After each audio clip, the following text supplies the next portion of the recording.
So, as it stands right now, Harris has a very good chance of defeating Donald Trump and winning this election based off of a lot of the early voting data coming in, specifically about white college-educated voters.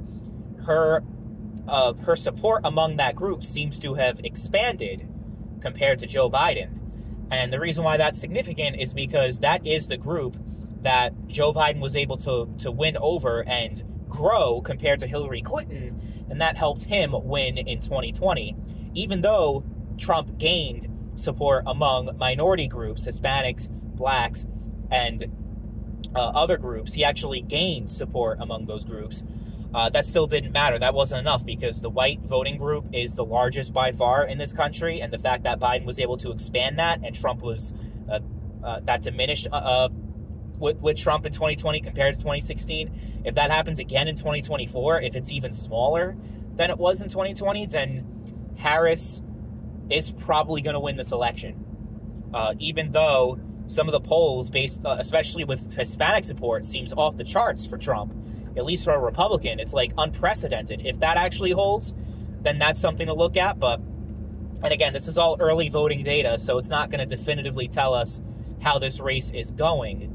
But if you're just comparing the early voting data so far, though, to the same data that came in at the same time 4 years ago, things aren't looking that bad for Kamala Harris. I know a lot of people don't want to hear that, and it's not something that is even me. I'm voting for Trump, and I predicted Trump was going to win. And I'm not going to change that prediction, but it is very fascinating, some of the stuff that's coming in here. And I saw a poll from, I think it was Suffolk, and I was just like, okay. Because I saw the headline, it says, Harris edges Trump in our latest poll. I'm like, whoa, pause, wait a minute there. That's an image that's never going to get out of my head now. I really, they really had to use that phrasing. But yeah, I think she's up like 1 or 2%, not even a significant amount. Like all these polls have her up like just barely in the popular vote. Now, a lot of people are saying, well, this time around the polls are overestimating Trump and underestimating Democrats. We'll see how that goes. I know a lot of people said the 2022 election, the midterms, underestimated Democrats and overestimated Republicans, but with Trump on the ballot and it's just being completely different, a presidential race versus a congressional race, I'm not necessarily going to hold much stock in that, and that being like a trend, and that the polls always underestimate Democrats now when they used to underestimate Republicans. And of course, people talk about Mitt Romney and how the polls had him tied in 2012.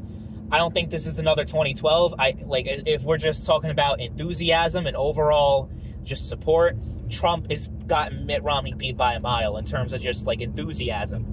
You didn't see crowds gathered outside a fucking building and it just being like overfilled to capacity and people standing outside for Mitt Romney. But you see plenty of that with Donald Trump. So I don't think this is going to be another 2012. I also don't think this is going to be another 2022. I think this will be a very close election. I think it's going to go down to the wire. And there's also a good chance we're not going to even know the winner by the end of Tuesday night or early Wednesday morning. It might go into Thursday, Friday. We'll see, especially with these. If it's closer than 2020, it might be an even longer election, because 2020 was actually very close in terms of the Electoral College, which, of course, is all that matters when we're talking about election results and who wins and who loses. So it's going to be very interesting. We're right now, today is 2 weeks exactly from Election Day. I'm not necessarily excited because it is kind of nerve-wracking, because I also think, like, even if the person who I want to wins this election, you're going to have the other half that's just going to go fucking ballistic, and there's probably going to be riots, and there's going to be a lot of civil unrest because of just how divided we are and how hostile things have become politically. It's been trending in that direction for a long time. I'm not saying that this is just a brand new thing that's been happening in just the past couple of years. Like, shit, even in 2016, I thought that was bad, but this is just a whole other level. It's like, holy shit, it's just getting worse and worse and worse. Like, we got to reach, like, a tipping point, a breaking point at a certain moment in time, because we can't keep going like this. It's just completely dysfunctional. Can't even have a conversation with people politically. Like, you just can't have a civil debate anymore, so it's just, like, a really bad place. Hopefully, whoever does win is able to kind of change that, but You know that's not going to happen, especially if Trump wins. He's just going to be inherently divisive and polarizing. People who hated Trump this entire time, no matter what he does, are not going to suddenly like him if he wins.